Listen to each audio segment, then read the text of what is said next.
Are we ready?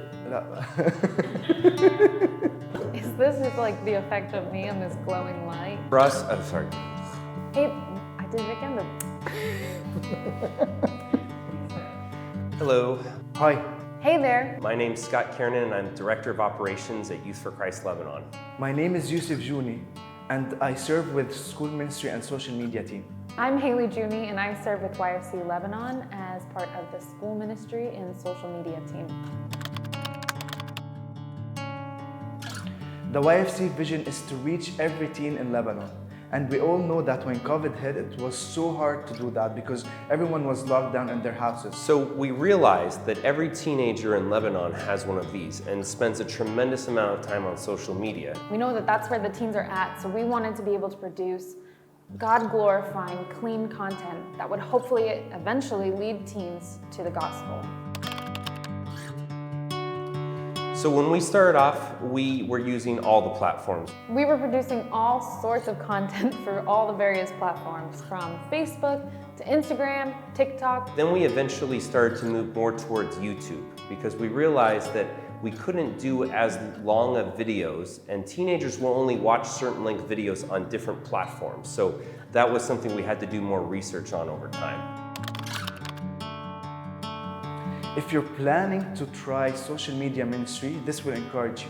In the beginning, we weren't really sure on what to present or what to produce. We were producing so many different kinds of content, and some of it was super silly, and then others were more spiritual. We would have Martin Ainsworth, our International Media Director of YFCI, and he would help us stream together these things that would go out on Facebook, on Instagram, and on YouTube simultaneously. And we would do all kinds of different things. We do about health, nutrition. There's some hilarious videos of us doing all kinds of physical activities.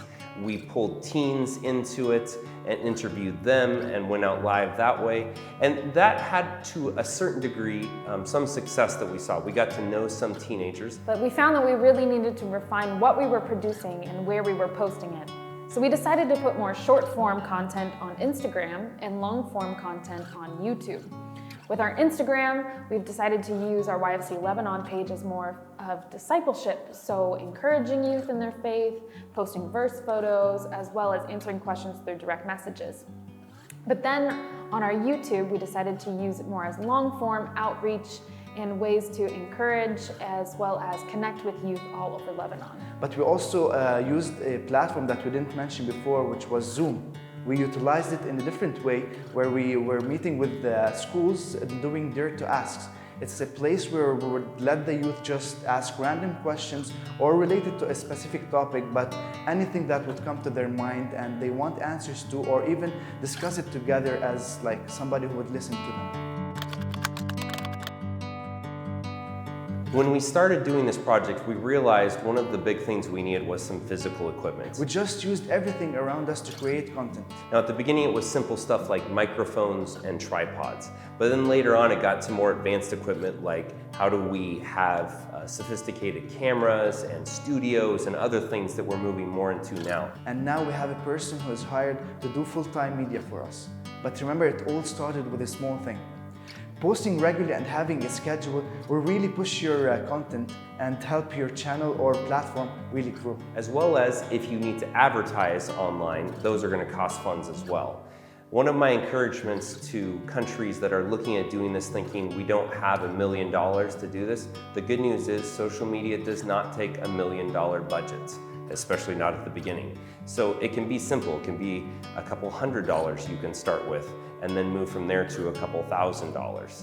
And there are people in our world today who are definitely interested in supporting social media ministries. So maybe this is a new area you haven't explored before. For us, it was an area we hadn't pursued greatly in the past. And so for us, we had to go back to the people we already had relationship with and give them a vision for what we were hoping to do.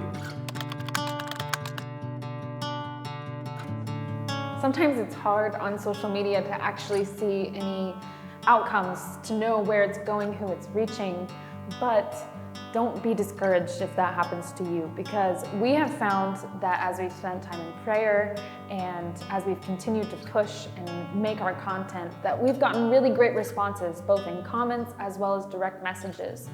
We've been able to have wonderful conversations where we answer teens' questions, where we're able to encourage them, get to know them more, and sometimes even develop relationships with them outside of social media. Recently, through our online Dare to Ask sessions, we're able to have a live event. We got 36 teens together for a post-COVID day camp. It was the first time meeting most of them, but at the same time, it was an opportunity to strengthen our relationship. Through games, different activities, workshop, and at the same time the spiritual part where we spoke about their struggles and their loss and overcoming that through Christ. For those that may be looking at social media and wondering, can we ever pull this off or should we?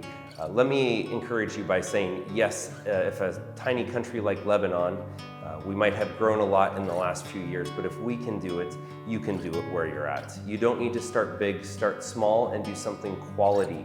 And ask teenagers for their input into this, but I believe that you can do this and this can be a huge benefit to your ministry in the long run. So if you're sitting there saying on the edge of your seat, should I do this or not? My encouragement is to pray and seek the Lord, and I believe that you can do this with the Lord's help. Something that I have found that's really important is to spend time both individually and as a team in prayer.